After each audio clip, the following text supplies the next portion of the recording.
Variety ആയിട്ടുള്ള ഒരു promotion ആയിരുന്നു മരണക്കിണറിൽ പോയിട്ട്. ആ ഒരു എക്സ്പീരിയൻസ് എനിക്ക് തോന്നുന്നു അന്നു മോഹനാണ് കയറിയത്.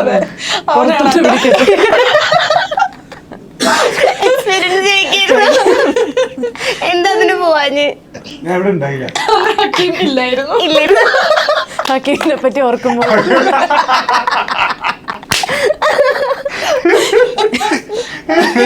അന്ന് ഞങ്ങളുടെ കൂടെ ഹക്കീമില്ല.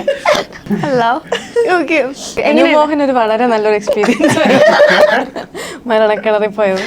ഞങ്ങൾ രണ്ടുപേരും ഞങ്ങൾക്ക് അതിനുള്ള ആവതുണ്ടായിരുന്നില്ല. അവന് വേറെ വഴിയില്ലായിരുന്നു, ആരെങ്കിലും ഒരാൾ കയറണം, പിന്നെ ഞങ്ങൾ കയറൂല എന്ന് പറഞ്ഞുകൊണ്ട് അവൻ കയറി.